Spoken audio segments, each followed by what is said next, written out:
Welcome back to Even Tacos Fall Apart. I'm MommaFoxFire, and in today's episode, we're going into the archives to listen to a conversation that was all about raising mental health awareness. This isn't just about sharing stories, it's really about breaking down walls, ending stigma, and making real connections. Mental health is not something that affects only a few of us. It is definitely a part of everyone's life. Whether you are dealing with anxiety, depression, stress, or just trying to manage the ups and downs of daily life. Too often, mental health gets pushed aside, ignored, or misunderstood. People suffer in silence because they fear judgment or don't know where to turn to for help. Today, we're listening back to my conversation with Rissa Reel, a powerful advocate for mental health awareness. Her story is one of resilience and determination. She has faced incredible challenges, from dealing with a tumultuous childhood to navigating her own mental health diagnoses. Rissa didn't just survive these experiences, she turned them into a driving force to help others. In this episode, Rissa shares her journey, including an incredible walk she undertook to raise awareness. She trekked nearly 800 miles, facing extreme conditions, and relying on the kindness of strangers. Her journey is a testament to the strength of the human spirit and the importance of community support. Mental health advocacy is about more than just sharing stories. It's about action, education, and support. It's about recognizing that everyone has mental health, just like everyone has physical health, and it needs care and attention. Mental health issues can affect anyone regardless of their background, and it's crucial to acknowledge that and work towards a more understanding and supportive society. Rissa's message is clear. It's okay to not be okay. If you're struggling, you still matter. Your feelings are valid and there is no shame in seeking help. Whether it's talking to a friend, seeing a therapist, or reaching out to support groups, the important thing is to take that first step. We all have our battles, and sometimes just knowing you're not alone can make a huge difference. As you listen to this conversation, I encourage you to think about your own mental health and the mental health of those around you. Start conversations, be supportive, be curious, and remember that small actions can have a big impact. Share this episode with someone who might need it, and engage with the community in Discord and on social media, and let's keep this crucial conversation going. Thank you for being here and for supporting Even Tacos Fall Apart.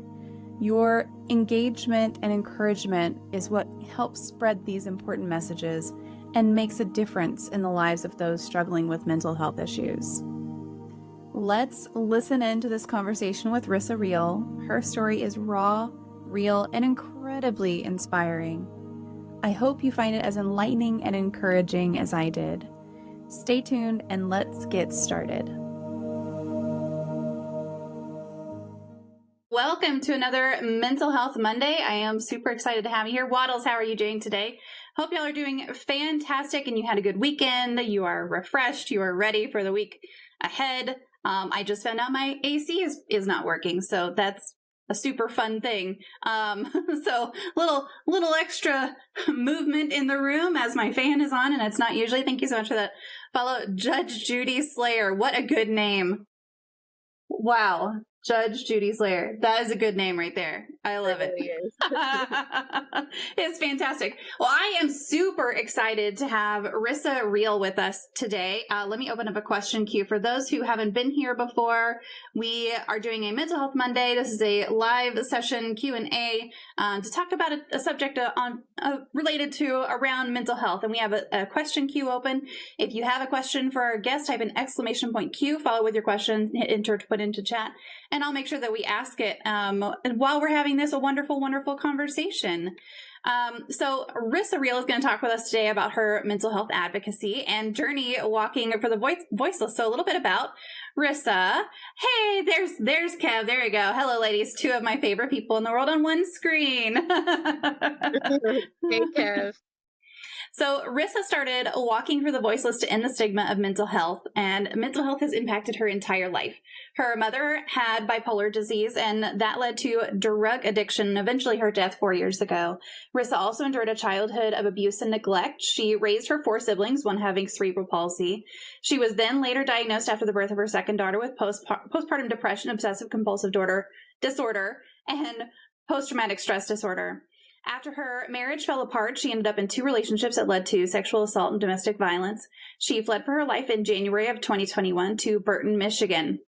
She started healing and being away, changed her entire perspective, which I completely get.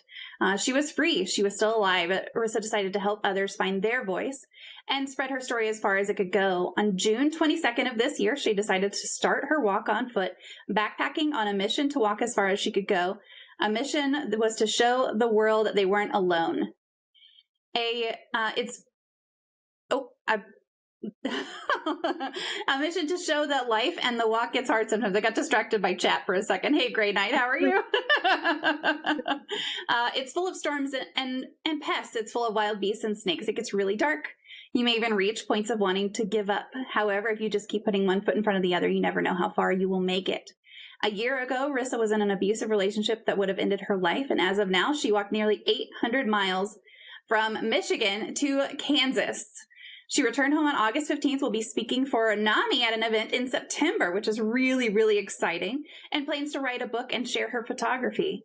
She discovered on her walk how alone she was not. She endured unbearable heat, many mosquito bites, hives, and rain, slept under a bridge to stay dry, slept in a park with other homeless people in Kansas City. Many strangers offered water, money for food, their home, and even showers. She met people that shared their story of how mental health had impacted their life, and she never anticipated finding out just how little mental health discriminates. It doesn't matter if you're rich, poor, of color, white, or anything. It's everywhere. Too many lose their battle because they feel alone, and Rissa was miles away from home, and all it took was sharing her story, speaking up, and she was shown love. I have some links for you guys, a couple of Facebook pages, an Instagram, a TikTok, and even a GoFundMe. So if you're interested in supporting Rissa, go visit those links. Go give her a follow. Are you on Twitter as well? I have started an account, but I really just started it, and I cannot tell you the name of it at this point. That's okay. Okay. That is totally fine. We'll find you on Twitter eventually. Don't worry. Deborah's already gave me that talk, so yes. I need to get on it. Yes, absolutely. Waddles, thank you so much for those bits. I appreciate your support. So we'll just kind of start off with, what do you do for a living, and does it help you, or did it help you prepare for and support this incredible journey that you undertook? So currently I'm just doing DoorDash, and then before my walk I was even doing DoorDash as well, and that helped a lot because it had a lot of flexibility for my children's schedule, to be able to train, to be able to do anything that I needed to do to get ready for the walk, and then now after the walk for events and being able to talk to you, just time to be able to do that. So that's what I do currently. But before this, I was a cook. I really enjoy cooking, and it didn't necessarily help me in the sense of I was cooking on this trip, but it did help me know what I needed to eat, what would keep my body healthy and doing okay. So yeah, absolutely. You were a cook and now you deliver food. I mean, it's kind of related, right? Yeah, it's really kind of weird to be on the other side of it, but I don't mind it. Yeah. I enjoy meeting different people. So yeah. I mean, that's what it's about. I mean, that's one of the things I've talked about time and again on here, is that meeting other people is something that you can just continue doing. And when you have the flexibility to do it, outside of work and outside of kids' schedules and all of that, it's really beautiful. Someone tipped me $40. They didn't even come to their door. They just had me sit their food outside, and they were feeling really generous, and a $40 tip made my day, Yeah. So just little stuff like that. Yeah, absolutely. Just make me see all the love out there. Yeah. So Grey Knight asked, did you ever make chicken tikka masala? I don't think I have, actually, but it sounds really good. I've heard of it. So just haven't gotten to that venture yet. I love Indian food. That is one of my favorite things to get at Indian food places, is the chicken tikka masala, because it's so good. So good. Yeah. So, you're in your bio, you mentioned photography, and I can clearly see from your Instagram that you took lots of photos while you were on this journey. So, what has your best picture perfect moment been? So there was a lot of wildlife and a lot of insects and a lot of different weather to be able to make some really awesome pictures. But I think my favorite one was of a butterfly. I was able to capture this butterfly that was just flying along. I just thought it was very beautiful because it was black and blue, and the way that the blue shined was really pretty. And so it finally landed, and when it landed, I was able to see that its wing was very damaged once it was still. And so it blew my mind because I couldn't tell. I couldn't tell it was flying just fine Yeah. effortlessly through the wind, and it landed, and there it was. It had definitely went through some stuff, and it was doing just all right. Yeah, I remember seeing that one. So, I mean, I was low key stalking you for this whole week, trying No, to that's prepare okay. for this. It's how it goes sometimes. But I saw that Yeah. picture, of that butterfly. Oh, now I'm trying to find it. Here it is. I've got it. I'll post a link to it in chat. It's beautiful. It's a beautiful butterfly too. Mhm. And it has Um, different colors that it's mm, like morphed into from yeah, the damage to its wing. So I don't know if yeah, it formed it through, the process of transformation, or if it had gotten into a fight. I don't know. yeah, yep. It's really It's cool. gorgeous. Bite Mark asks, "What is your favorite poem?" What is my favorite poem? I don't necessarily have a favorite poem, which is really weird because I really enjoy writing poetry. That's actually something that not many people know, but that's something I really enjoy doing. So, I don't have a favorite one though. Are some of yours? Do you have a favorite one that you've written? I think my favorite one that I've written is one that I wrote about my mom passing Hmm. away, and it just had so much emotion. I was finally in the process of being able to finally grieve her and get into that stage of it, and that poem really helped me let out some stuff. Yeah, So, yeah. I mean, grief can take on all kinds of forms, and it's yes, it incredible can. if you can find something that helps you release some of Yep, it. That's a beautiful, beautiful thing. I agree. And Kevin said that picture took me from a really dark place that day. Reading her caption on, it came to me in a rough time. Yeah, that's one of those things, is that as you're sharing these, you're tying it to that mental health message, right? And it's one of those you never know who you're going to touch that day, right? And that day it just happened to be Kev, which is awesome. Yeah, yeah, I'm super happy it touched him. I am glad that he keeps up with my pictures because that's what it's all about. Yeah, So. yep, absolutely. Do you have a serial killer or true crime story that fascinates you? I really enjoy that you put this question on there. Actually, I saw it and I was like, oh my gosh, yes, because I watch so much. Like, I love Forensic Files. I loved watching Dexter, even though it's not necessarily Oh, I real. love that show. I even like Snapped, which is about like women who just like Hmm. break down and kill people.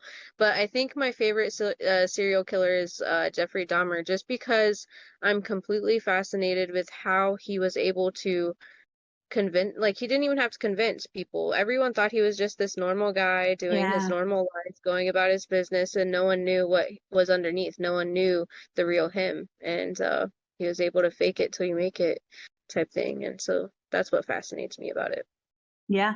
Yeah, Yeah. and he's a big well-known one, right? I mean, He that's is. Yep. that's one of those things. So as I was thinking about you on this journey, I'm like, so we asked this question of every guest, because one of my very Mhm. first guests, it was very quickly, that was actually a very long interview, but she had a passion for true crime, and she was like, Yeah. a lot of the therapists that I work with actually have a passion for true crime as well.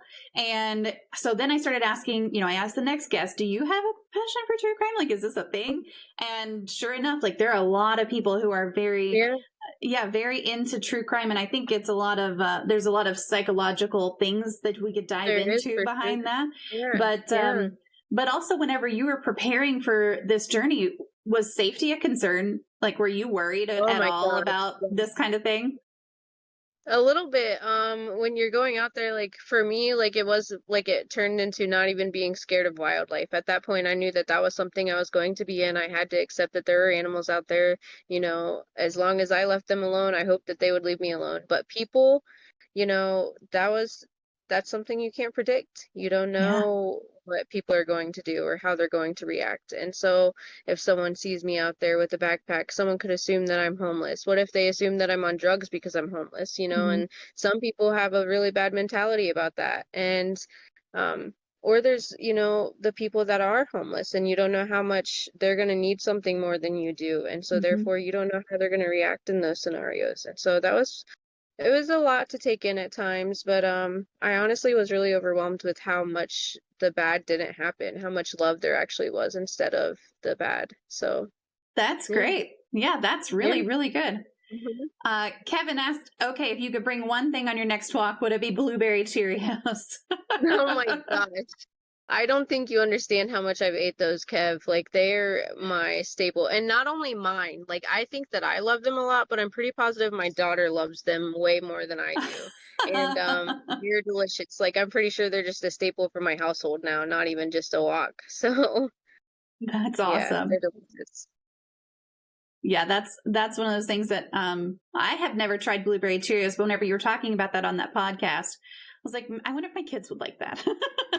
Oh my gosh. My daughter is 3 and she loves them. Hmm. So, if that Are helps you they any. are they are they blueberry flavored, or do they have blueberries with the They, Cheerios? I feel like they're a really light, like berry flavor. I don't feel like Hmm. they're overwhelming, and that's what I enjoy about them. Yeah, yeah. So, yeah, Bite said I have not tried them either, but I'm in. Absolutely. yeah, do it for sure. So you started in Burton, Michigan with the goal of making it to California, and you made it to Kansas City. How do you feel about how far you made it? I mean, 53 days, 54 days is how long my trip was. Mhm. I flew back on day 54, and so I really am happy. 800 miles is as far as I made it, and that's pretty That's wild. Like, amazing. Yeah. that's wild. And so it's further than I've made it in my whole entire life. It's more than what most people would even ever think of or dream of doing. And so I'm not mad about it at all. And it wasn't really about the destination. It was really about the journey and the people that I got to meet along the way. And you know, you don't know where you're always going to end up. Sometimes you can hope and plan and try to make it there, but it doesn't always work that way. But that doesn't mean that you failed, and that doesn't mean that the situation went wrong. So, Well, and that's kind of life too, right? I yeah, mean, it is you might definitely think life. that you're headed down one path, and Mhm. all of a sudden, I mean, I wouldn't be here today were it not for several tragedies in my life. And that's Same. one of those things that if those hadn't happened, if things hadn't happened exactly the way that they did, hurt and pain and all, it would be completely If different. yeah, if I would have not had to go through my abusive relationship, if I would have not had to flee for my life, I would have never done Hmm. this walk. You know what I Yeah. mean? So I definitely agree. Yeah, Yeah. absolutely. Kev said, I did put you on Cheeto Max. I'm your all foodie. They finally had the hot Cheetos Cheeto Mac and the jalapeno Cheeto Mac, and I have a box of each sitting in my pantry waiting to be tried. Oh Just, my gosh, just that's so great. you I love know. mac and Have you tried the cheese. Cheeto Mac and cheese? I have not. I actually haven't first of all, I haven't ate mac and cheese in a while now. Mm-hmm. So, no, I have not. I'll have to check it out though. I'll have to check it out. My son doesn't like mac and cheese, so I have to like find a time where it's like just Yeah, me and right, then I have right. to eat a whole pot of mac and cheese at some point, and so just like try to figure it out. So, Yeah, yeah, I'll have to yeah. try it though. It's good. It's very orange. Like, it's very orange. Does that like turn you away a little bit? Like, does it A scare you? little Like, oh bit. my I'm God, not why I'm did not gonna you do lie. I'm not gonna lie, when I poured it into the bowl after I mixed in the cheese and everything, I was like, wow, this looks very unnatural. But this? I Hey, mean, you know what? If you already bought it and you already know that you're eating, you know, Cheeto mac and cheese, then you might as yep, well just be down that it's orange. So yep, absolutely. So what has been the worst moment or part of your walk, and what has been the best and most memorable? the worst part of my walk was mosquitoes. I absolutely hate those things. Ugh. I thought I was gonna come back and like I don't know what I was expecting, like for the mosquitoes to all die and them to never be found again when I came home from the walk, but that's not what happened, and I was really sad. And Oh, so, They were the worst. It was definitely torture. There were times that I literally, that was like part of the reason why there was times that I was like, oh my God, I can't do this anymore because I was just Hmm. itching so bad, or you were scratching them open and oh my, it was terrible. But aside from that, the most amazing thing were the people, and I know that I keep saying that, but I met so many different people, so many people with different stories and backgrounds and culture, and I met many people that didn't even like care to ask my story, but helped anyway. Like I had someone that Oh, just that's left great. $20 under our stroller for lunch, and they didn't ask us anything. They just saw our tent and they're like, "Hey, here you go," you know. And that's That's amazing. great. People that Yeah. just help for no reason. And there's a lot of love out there, and it just showed me how alone I'm not and how alone we feel like we are. And but we're not, and we just have to speak up. We have to just put our story out there and be open for the help, be open for people to be there for you, because that's what Yeah. matters. You Yeah. can have people offer help all the time, and if you don't accept it, then it's not getting you anywhere. You have to realize that you're deserving of the help and that you deserve the love. So Hmm. that was really helpful for me. Yeah, absolutely. It's great that you had a lot of people just like no questions asked. Here's some help. Yeah.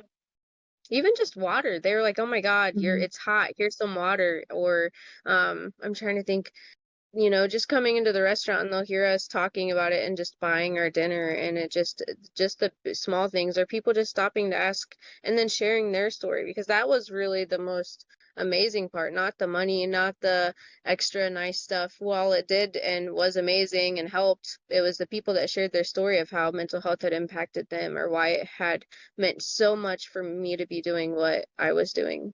So Absolutely. Yeah. So you did this with other people? I did this with one other person. His Hmm. name is Matt Corson. He found me and he joined the cause, and he was my partner in crime throughout the whole thing. And he really helped me through some hard days and vice versa. And I am really grateful for him. That's great. Yeah.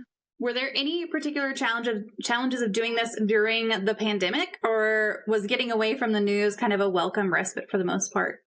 It was pretty nice to get away from like the social media and the news of hearing about it Hmm. all of the time. However, it was like if I felt bad or if I complained about like, not feeling the best, then it was like, oh my gosh, do you have COVID? You need to go get tested. Hmm. And that was definitely not the case. A lot of the times it was just my allergies, or just, the fact that walking that much and doing that much is a lot on your body. And so it was just I wasn't taking enough rest, and that's what happens. Sometimes it catches up to you. So it was really frustrating to be like, oh my gosh, COVID is here and it's the cause of everything. But Yeah. yeah, it Yeah. wasn't too bad though. I mean, I would think getting away from a little bit of the news of it, but I mean, there's like, it still exists. You're still aware that it exists, right? Like Yeah. you're still Yep. knowledgeable about it. You still know what's going on. You know, you Mhm. haven't been hiding under a rock, but now you're not hearing about it Yep. 24/7 Yep. because you're out doing something super, It super was a little bit, meaningful. yeah, it was nice to have like just the normalcy of not hearing about it all the time, Hmm. not having that worry in the back of your mind Yeah. all the time. It's really nice. So Yeah. Every time I open Twitter, it's like COVID news for Texas. yeah. Oh my gosh, you can't even turn on the radio in the No, you car, and it's cannot. like you're hearing, Yeah. it's so sad. I can't even do it. Yeah. No, every time. Well, and I mean, right now, a lot of the news is about the hurricane, right? But Mhm. hurricane, Afghanistan, and COVID, like it's just on a rotation. Hurricane, Afghanistan, COVID, hurricane, Afghanistan, COVID. Like it's just It's really intense constant. stuff. It's yeah, yeah, yeah, Did yeah. you listen to like podcasts or music or anything while you were walking? I did. That was not like I did listen to Kev's podcasts Hmm. just because I had found out about him and he had reached out to me, so I got to listen to some of his stuff, and his stuff helped me on some pretty hard days. It helped both That's me and great. Matt on some pretty hard Yeah. days. And then music is like my whole thing. I really love music so much. It's helped me through a lot of times, and so there were definitely some days that I was willing to sacrifice if I got killed because my phone was dead and I couldn't contact anyone because I listened to music. I was okay with that. Yeah. So that was okay. But music is my thing, and so I enjoyed music on Yeah. the trip. Yeah. It That's makes you great. think sometimes. Sometimes that's all you need is just to flip on a song. So Hmm. Well, yeah. I know whenever I work out, like if I don't have music, I'm like, why am I doing this again? Yeah. Yes. Felt that. Speaking of which, could I get a shout out for Laugh for a Purpose in the chat, please? So Laugh for a Purpose is the reason that we're here today together, right? He connected us. He said you two should get together, so we're here. If I could get a shout out for him in the chat, he just started to stream as well, so you guys go give him a follow. He's fantastic. Just little side note plug awesome. There. And if you haven't listened, and if you haven't listened to his podcast, it's laughforapurpose.com. The number 4 instead of spelling it out. So it's fantastic. So how does what you do and what you did raise awareness? Did very many people stop you while you were walking to talk? And do you think that was more driven by what was written on your backpack, or the exposure from news organizations or social media, or what do you attribute that to? So I think, so before I started the walk, I had already been promoting it a little bit on social media, as much as I could. I had reached out to the organization that I was raising money for and raising awareness for, and I, was able to get some awareness through that. However, I think that it just helped with just sharing my story, opening up the platform so other people were able to talk about it really helped. And of course it was the backpack. Of course it was the social media and the news outlets, because that really matters. That's how you get known. That was the whole point. I'm going to do something crazy to bring awareness to this. And so if you do something crazy, people care. People care about action. People care about drama. And so walking across the country is definitely drama. It's definitely wild. And so it's going to draw attention. And that's what I hoped for.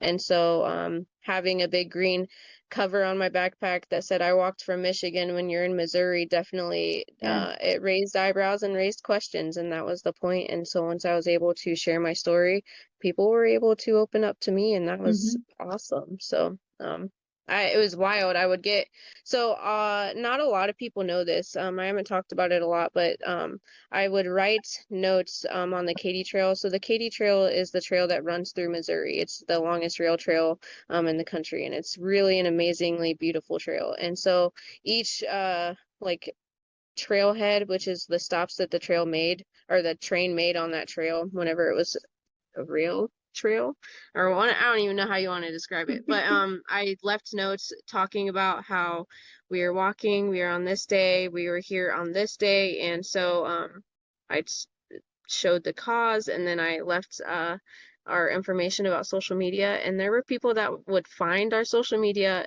share the picture, and say, hey, I found this. That's and you made my day by seeing this. And it's just crazy how something that small, just a note, can impact someone's day. So yeah, that's wonderful. Well, and so if you think about it, if you're out walking, right, and you're out enjoying nature, and you see this note, and you're like, oh, what the hell is this? And so you go over to it, and it's something super positive and overwhelmingly good. That's just, it's like you're already in a good space because you're out enjoying nature. I mean, I guess if nature's your thing, you're out enjoying nature, which, I mean, I don't know. I know very few people who wouldn't enjoy something like that, but and then you come across this thing, and it just lifts you up that much more. I'm really glad that they took that extra step to actually reach out to you and say, look what I found. Yep. I loved seeing their messages whenever they share the picture of the note. It made my day.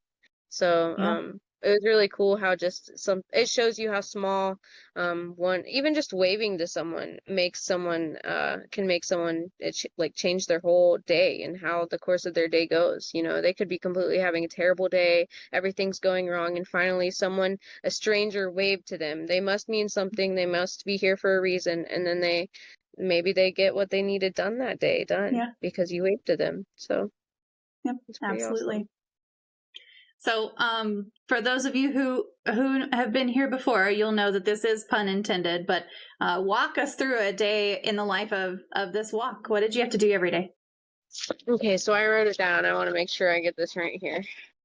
Okay, so starting off this day on your walk, you wake up in a pool of your own sweat because it starts off so warm because it was in the middle of summer, and the tent pretty much cooks you. You get out of the tent to pee and try not to get it on yourself. I had that happen one time, and it's not a good time.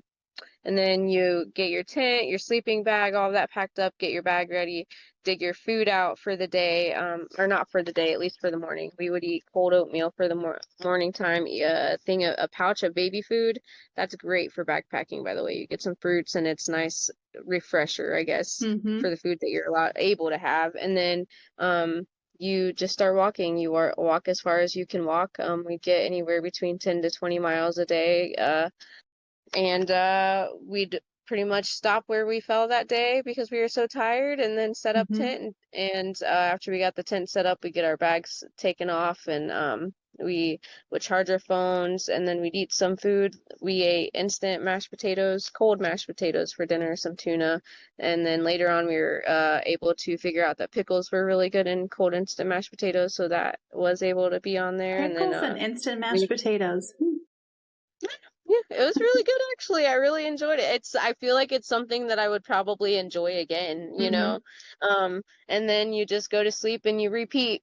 So that's the Yeah. day of walking. Not Yeah. much to it, but there's a lot that, it's still a lot. You wouldn't think of all the stuff that goes into it because every time that you stop to pee, you have to take your backpack off. Like for Mm-hmm. me as a girl, I had to dig out my thing that I used so that I did, I could pee outside, and then get your backpack back on, and just small things like that that really mattered. Digging through compression sacks in a backpack uh daily, I tell you what, Mm-hmm. it makes you really rethink really rethink how you pack things. Yeah. So yeah, it was a lot of different things that went into it, Mm-hmm. so it was a pretty cool experience though.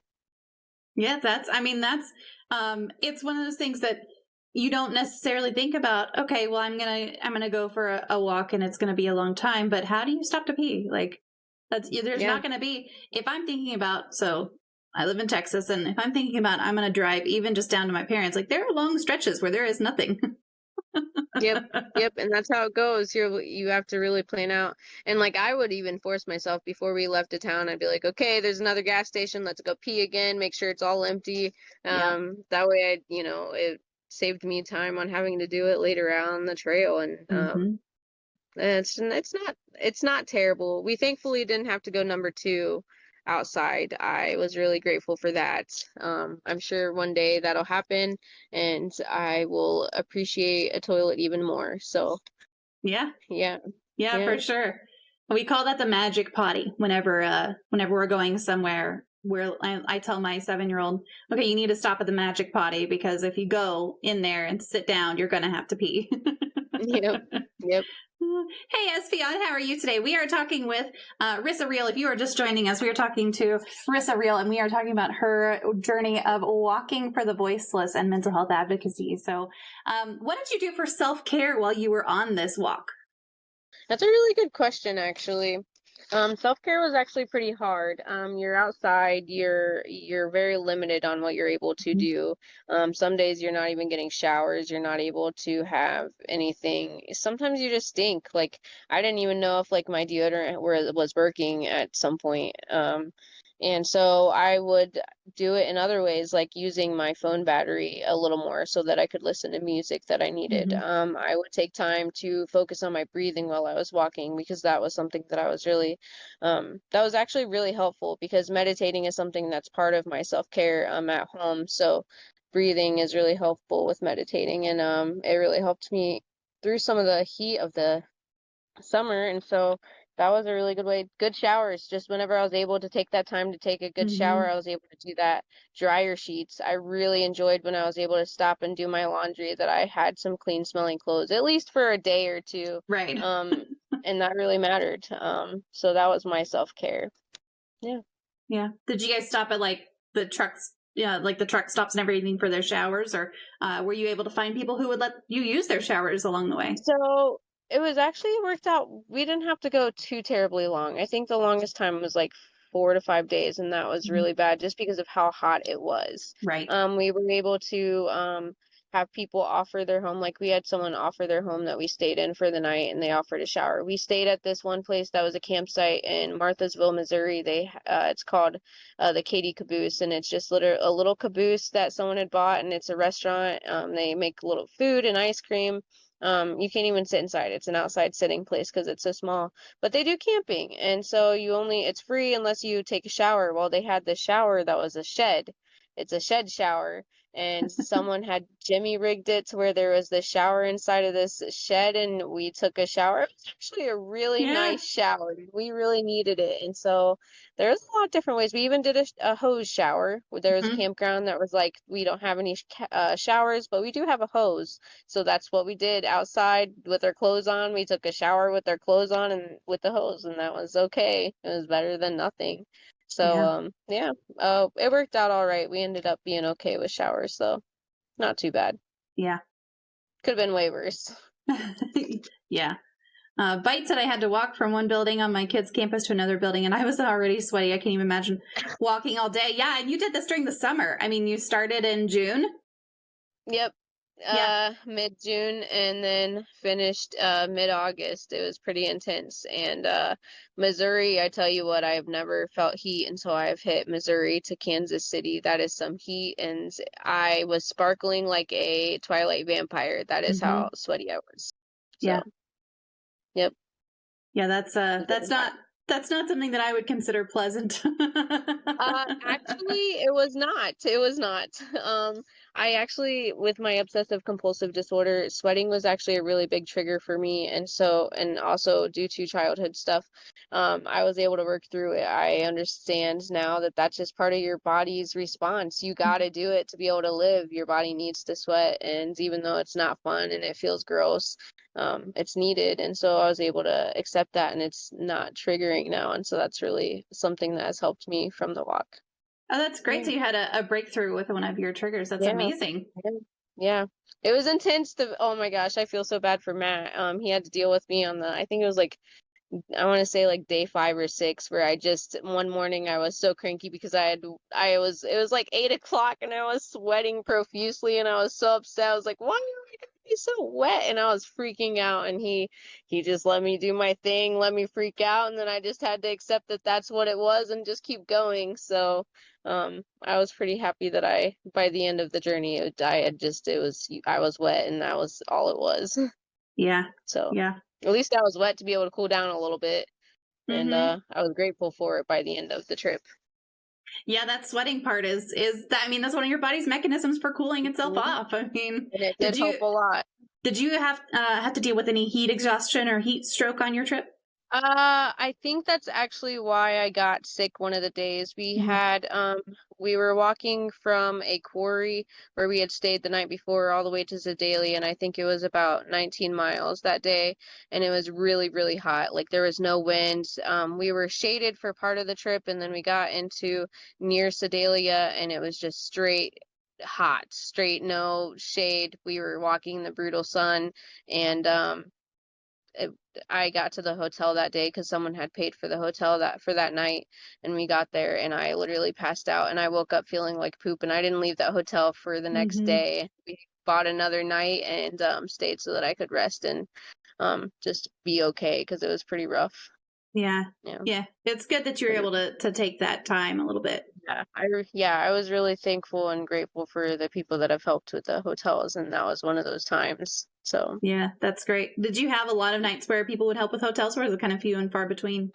There was a few nights actually when we got into St. Louis. We had a guy named Nick. He paid for our hotel for 2 nights, actually, and that was really nice. And then we had a guy named Rob, from St. Louis. We had met him on the trail. He had just briefly passed us. He saw my backpack. He asked what I was doing, and then asked how to find us. He found me on Facebook, and he has been a great help since.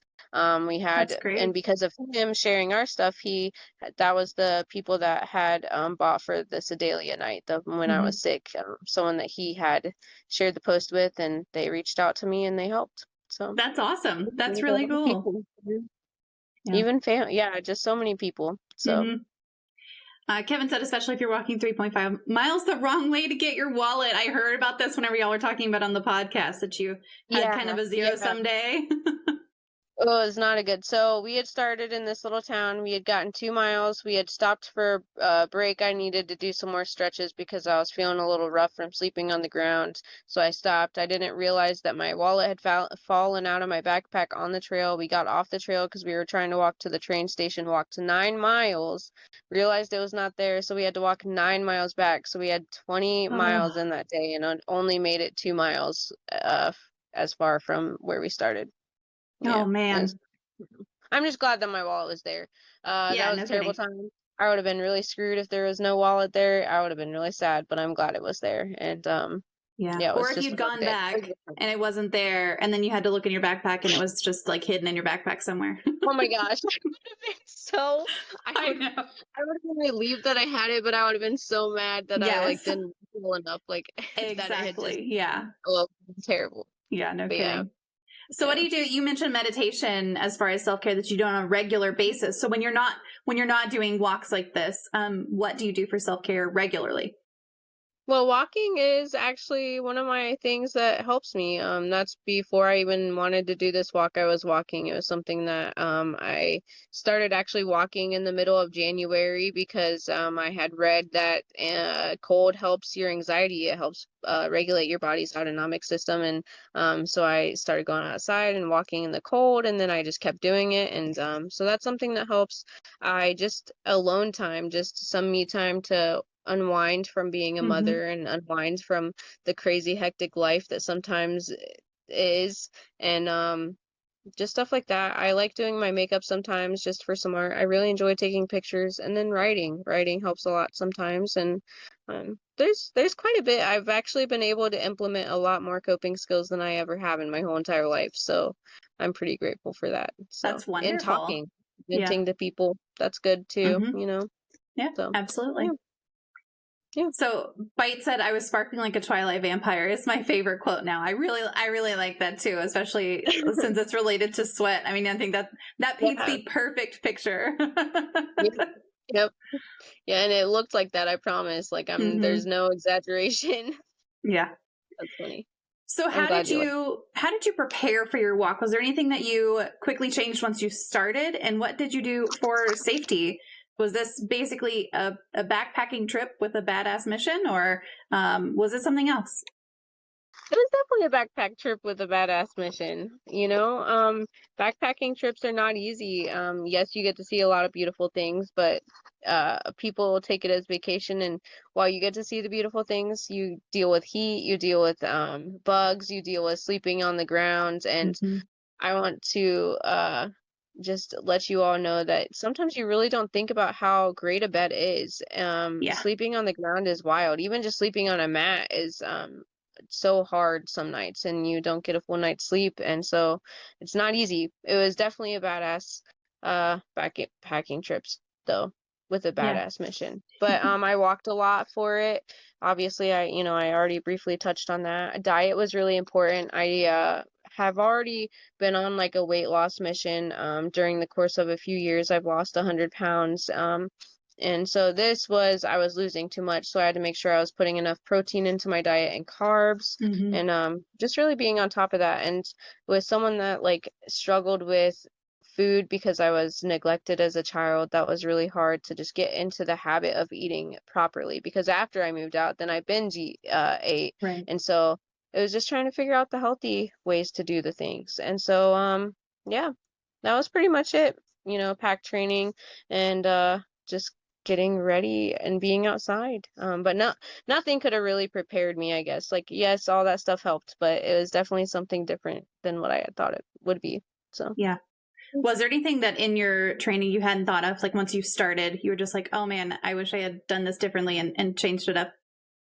oh, let me think about that because I feel like that's a really good question. Um, hmm. What would I have changed? I guess I wish I would have gone into it knowing that you can't be prepared for everything. Mhm. I had made sure I had everything that I needed for this walk, whether it be like a venom sting kit just in case I got bit by a snake to bandage, everything that it could have been. And so I even had like a solar charger, and that would have been great for like desert time or like if I was really far away, but I packed for everything and it wasn't the best, and so therefore it was very heavy and I had to Yeah. ditch a lot of stuff, and I wish I would have known like, hey, this is what you will need, this is what you won't need. But now I know for future, which is really helpful. So Mm-hmm. Yeah. Did yeah. you write everything down that you ditched to be like, okay, don't bring this next time? Oh no, I did not have to write it down. I promise you, when you carry you, it all on you your just, back, you remember every single thing. Yes, yes. Yep. yeah. Yeah, Yep. that's definitely, I am an overpacker. Like I'm a mom, Me. and so whenever Yep. I No. pack, I'm like, all right, kids, y'all, I here's your packing understand. list. You pack Yes. everything. Yeah. Yep. And then I pack all kinds of stuff. So, Yep. whenever I did go backpacking, it's one of those things that every time I go on a backpacking trip, I would be like, okay, you have to carry this on your back. You have to carry this on your back. Do you really Yep. need to take this? You have to carry it on your Yep. back. Yep. And so, Yep. That's a really good way of putting it too, yeah. because yeah, it's intense. So Yeah. So you have two kiddos. What do they think about what you're doing? I have a 6-year-old and a 3-year-old. Mm-hmm. So my 3-year-old, she can't really obviously understand or comprehend what exactly I'm doing. She Yeah. understood that I was, practicing with a backpack. Ooh, you got this cool stuff that I can look at and play in, and that kind of stuff. She was really excited for playing with all my supplies. But my son, he was actually quite scared. I had to really sit him down and talk to him because he was scared that I would get lost. So I had to show him my resources. I showed him my map. I showed him my GPS. I showed him my other apps that I was able to use for off trail hiking and all of that kind of stuff. I was able to show him that, and he was able to kind of calm down. And then it became cool, and like, oh my gosh, can you take a picture of a tarantula for me, and can you find a special rock for me? And so it was really awesome because Mm-hmm. later on they'll get to see it. They'll get to see kind of what their mom did. But right now it's just kind of a cool, like, I get all this neat stuff kind of stuff. Yeah, Yeah. that's really neat. Yeah, I know whenever I went to Korea for work, it was one of those things that my youngest wasn't really old enough to understand what I was doing, but my older kids had questions, and it's like, I brought them back stuff, and that's what mattered to them was what did you bring back? Yep. Yep. Yep. So you mentioned in the past that your father is not supportive of your journey. How do you handle that? I actually wasn't really expecting a question like that in your questions. So, I really appreciate that you kind of asked that, because that's pretty intense. I guess I just try to understand that he is coming from a place of being incapable of understanding what I'm doing. He's not capable of showing me the love that I need because of his background, but he chose to not heal. He chose to continue the cycle. Mm-hmm. And that's on him. I have to understand that that's on him. But also there's times that I've obviously broke down because it's still my dad, Yeah. and I deserve a nurturing parent that supports everything that I do, especially the big crazy ones that are helping people. But in the end, like, I don't know. I guess he just is coming from a place of defense, because that's his coping skill, whether it be a bad one.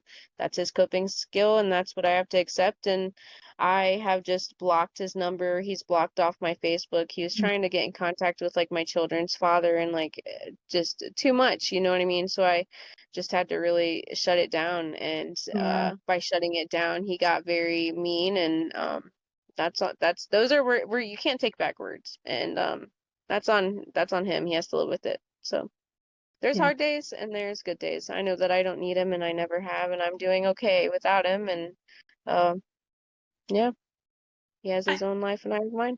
yeah. And I think that's a really important distinction, right? He's a grown ass adult. You're a Yep. grown ass adult.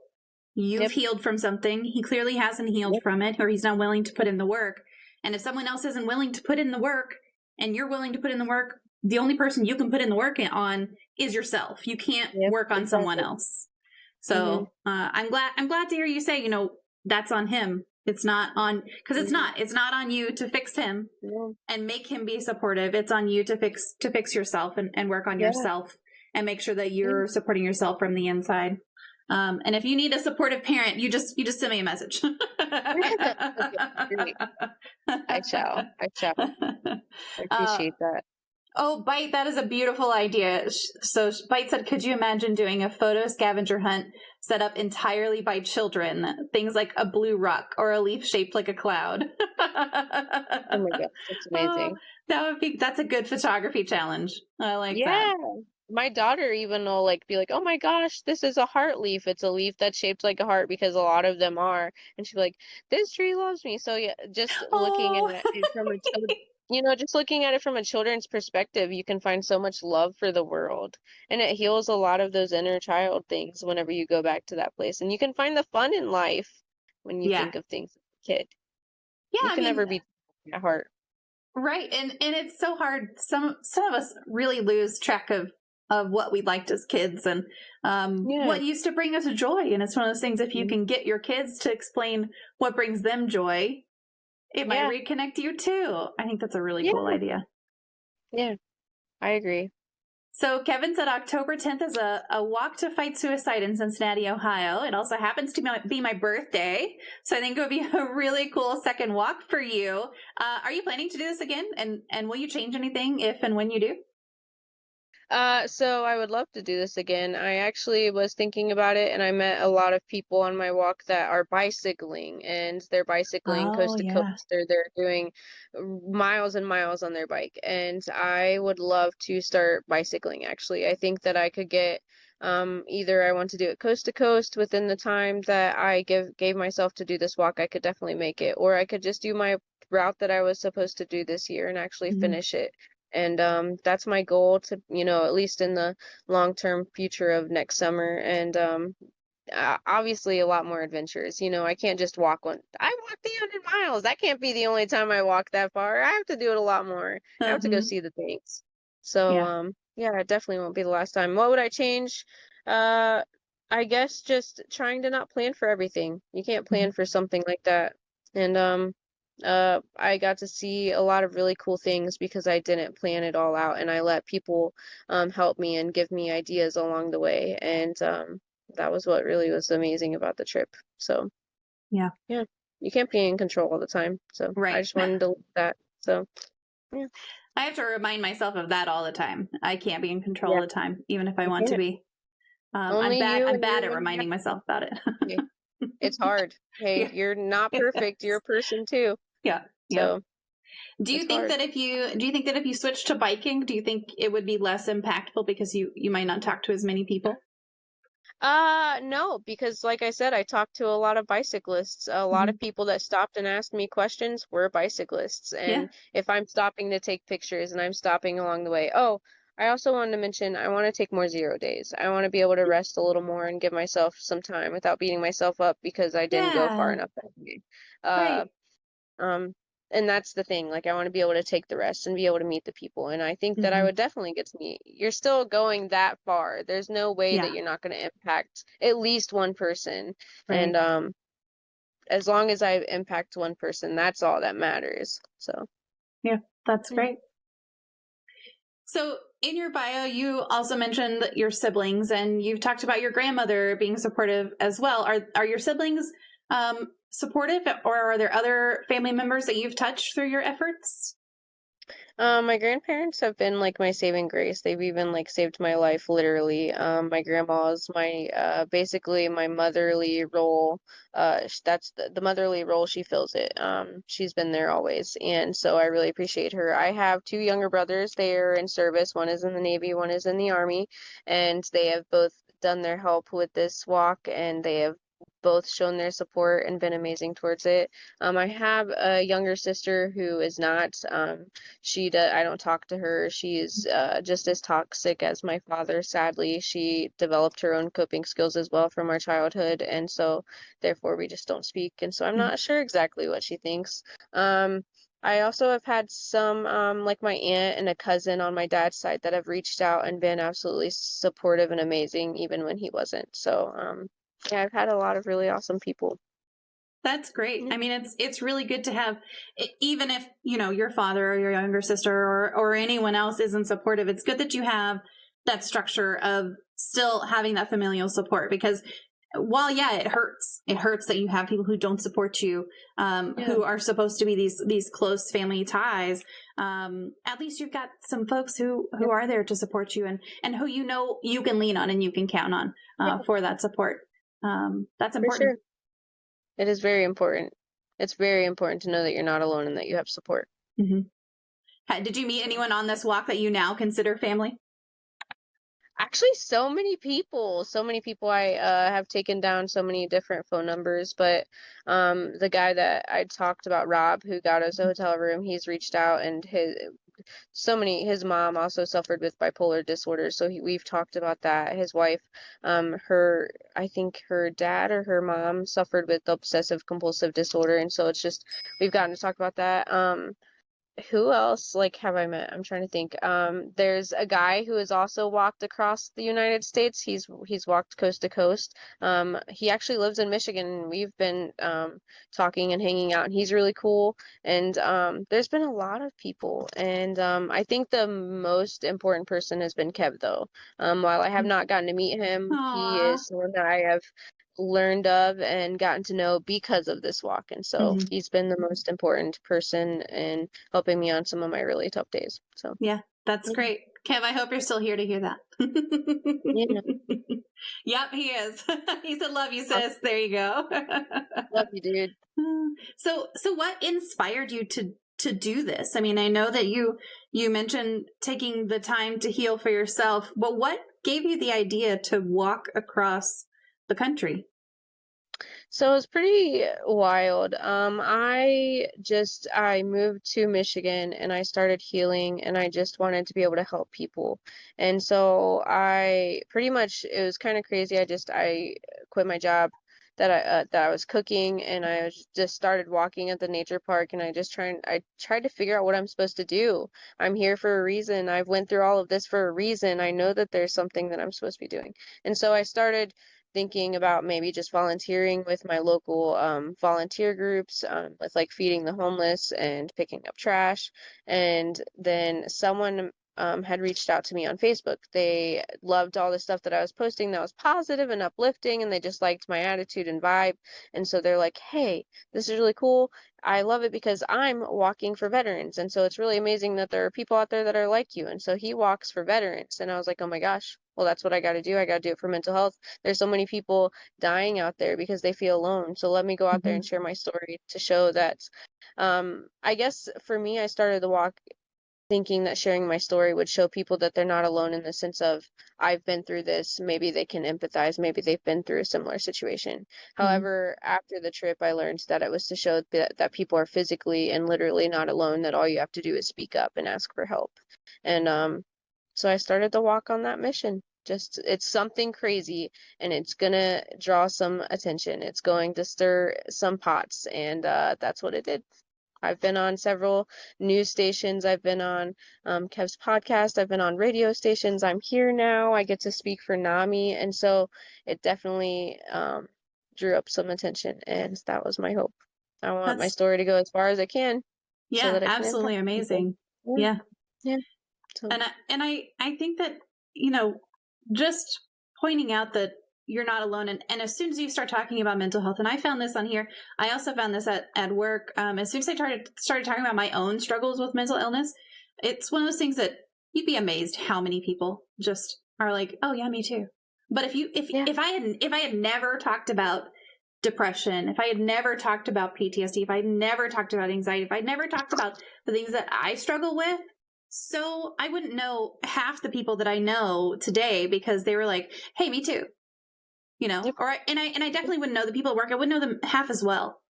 I wouldn't be able to say like, hey, I see you struggling. And I want you to know that you're not alone. And it makes the biggest difference to The people biggest. once they know that they're not alone. Yep. It really does. That's why Yeah. that's why people kill themselves. That's why Mm-hmm. I got so low. That's why I've attempted is because I felt alone, like it was not going to get better Yeah. and that no one could help me, that there was no one that could possibly understand what I was feeling or be going through the stuff that I was going through. But Mm-hmm. look at how many people there are. Look at how many people I've met that suffer with OCD and PTSD and their mother also had bipolar disorder. as soon as you open that platform, it gives people a comfortability to be able to also speak on that. And that's all you gotta do. Yeah, absolutely. Bring it up. Hmm. Bring it up to the surface. Stop brushing it under the rug. It doesn't belong there. Yep. So Yeah, then you'll just have a bumpy rug. No one wants a bumpy rug. yeah, no, just be walking on that stuff. So I know that we haven't really touched a lot on your personal struggles and some things that you live with, and PT. We've kind of brushed them, but not really dive deep on them with PTSD and postpartum depression and OCD and living through abuse and neglect. And maybe we can have you on another time to kind of talk about those things and your personal experiences. But for now, are there any resources online or not online for those in abusive relationships and living with some of these disorders that are your favorites that you lean on regularly? There's so many resources. The ones that I lean on regularly are YouTube and TikTok. I know that that sounds crazy, but TikTok has a lot of really good resources and a lot of really good creators on there that make content about Hmm. mental health or struggling. Like there's someone that's called Mental Healness, and he talks about abusive relationships and boundaries, and it has really helped me learn and be able to understand some of the things that I went through and be able to process that stuff. And so if you feel like you're really struggling and you don't know even where to start to begin to find help, just Google it. Google. We have the world at our hands right now, and you don't have to struggle for no reason when there's so much help out there. Yeah, So, absolutely. And for those of you, I know that we've talked a little bit about suicide and we've talked about some other things. So for those of you, if any of you out there are feeling alone today or anything like that, here's a couple of resources for you. Shit, I can never remember what my freaking commands are. Nope, not that one. I don't think it's this either. We're gonna try it. Nope, it's not that one. Hey, fuck. So the one for suicide is right there, and that's got the addiction hotline. It's got the eating disorder hotline. It's got the assault hotline, poison control, suicide hotline, domestic violence hotline, the heart support website, Lifeline. That's the one I'm looking for. And this one has the text numbers, the website, the call numbers, the transgender lifeline. All of those things are there for you. The veterans crisis hotline. All of those things are there for you for emergency situations. And then, as always, we always encourage everyone to talk to a mental health provider. Like, therapists are there to help you. They want to help you. They're out there waiting to help you. So it's don't okay feel to like you're not be alone. okay. Yep, Yeah, it's okay to absolutely. not be okay. Yep. Yeah. So does what you have lived through and with help you relate to others in some way? Have there been any times where your experiences or background or diagnoses have helped you really connect with someone else? And I'll say that, and then I'll say maybe in addition to this massive journey where you just spent days and days connecting with people outside of that, have there been any connection moments for you? There has been, like, I feel like just learning how to fight for my life and being able to learn that I've survived so much, and that it wasn't not everyone went through it. I guess it just kind of helped me be able to um, understand people a little more, understand that Mhm. you can't always judge a book by its cover. You don't know what people are going through. And since I'm able to do that, it makes it a lot easier to connect with people. Once you lose that judgment, once you lose that, um, you don't have to be better than that person. Everyone has their own struggle. And I think that's what's really helped is it's made me a little bit humble and in life. And yeah, I think that's it. I think it's helped me be more humble and more empathetic towards people, and um you can connect a little bit better whenever you're not so mean and bitter and all absorbed in yourself and all of your struggles. Yeah, absolutely. Did you have any super memorable stories while you were on that anyone shared with you while you were on this walk? There were so many stories. I actually want to be able to share all of the stories, and I will one day within a book. But there were some really memorable stories. There was a guy that I met who, day 3, we had walked all day. It was a very long day, and we did not get into the town that we were supposed to stay. We had already arranged camping for the night at a VFW, and so we had to make it there. We got in, it was really dark. It was probably like 10 or 11 p.m. at this point. And this man, we went through a Burger King drive-through walking because it was so late. And we got our food, and after we got our food, he hollered at us, and I was like, okay, it was dark parking lot. He didn't look the best dressed. He looked a little sick. And so, we were a little on edge, and he comes up to us and he's like, how do you do it? How do you survive? It looks like you guys know how to survive. It looks like you're prepared. How are you surviving? I don't know what I'm doing. I don't know how to do it. I don't know how to make it. And he just continued on and told us his whole life story about how he had lost his daughter. She had drowned in a pool, and Oh his my sister had gosh. walked in on the body, and the baby mama had walked in on the body. And so the sister eventually committed suicide, and the mom had eventually gotten onto drugs and overdosed. And then his sons one had been okay, turned out okay, was doing all right for himself, but the other one had went down a really terrible dark place and had even screwed him over, had taken all of his money, left him abandoned with his truck that didn't barely run, and he didn't even know if he was going to live in a couple months because he was going through liver failure because he had drank himself to death, because that is how he coped. And Wow. he didn't know what to do. He didn't know what to do. He wanted to get better, but he just couldn't. And so Hmm. he asked for these 2 people that he didn't know, asked for their advice. And so we were there. We talked to him for about an hour and a half. Another friend that a neighbor actually had given me an AA book, and I didn't know why I had it. I only had one, but I gave it to him, and he promised to see me again, that he's going to see me someday in Oregon. And I hope to God one day I run into him and that he is a lot better. So I Yeah, think that that's was the hardest incredible. story. Yeah, yeah. Well, So it and really talk touched about me. things that you packed that you didn't know why you needed. It's Yeah, it's yeah. amazing you hadn't dropped it by then. You still Nope, had it with you. I still had it. Yep, pretty wild. Yeah. So Yeah, I think that it's really neat just what you did, and just connecting with people that way. It's really incredible. yeah, So if you some weren't people just need somebody. Yeah, that's absolutely true. Absolutely.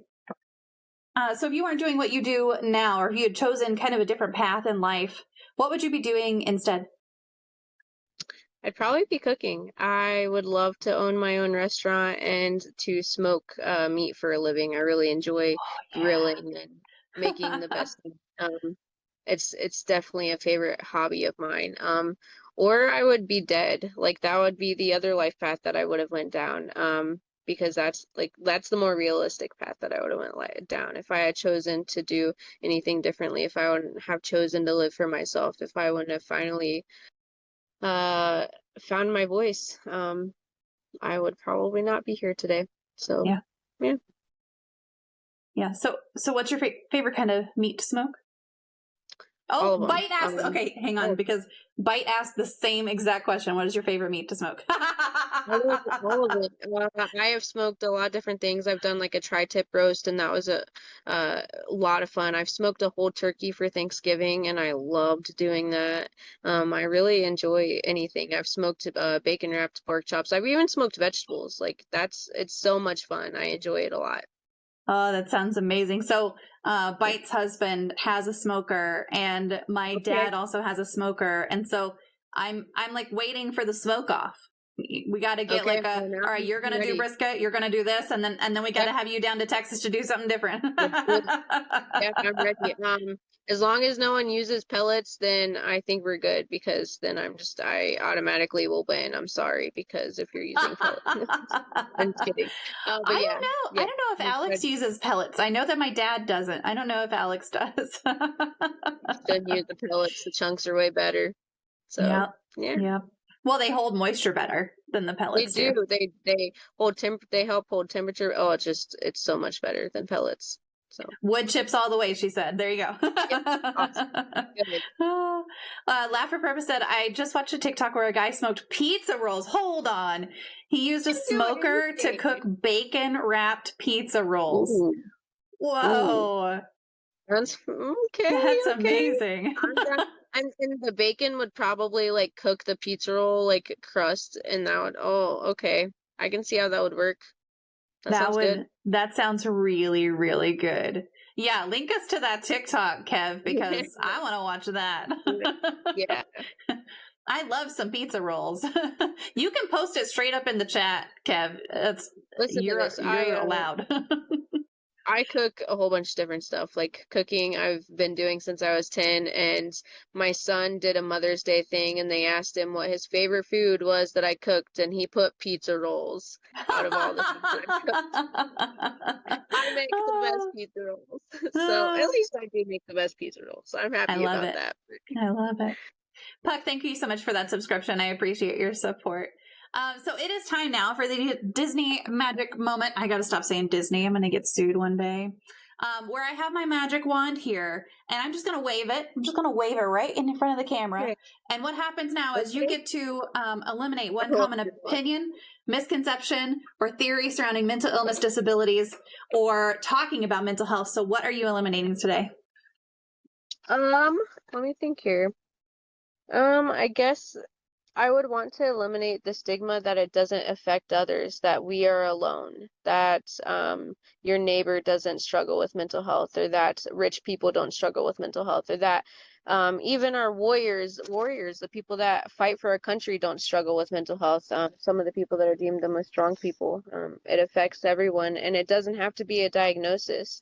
It could be that you just lost your job, or you just lost a family pet, or COVID is happening and you don't know how you're going to pay the bills.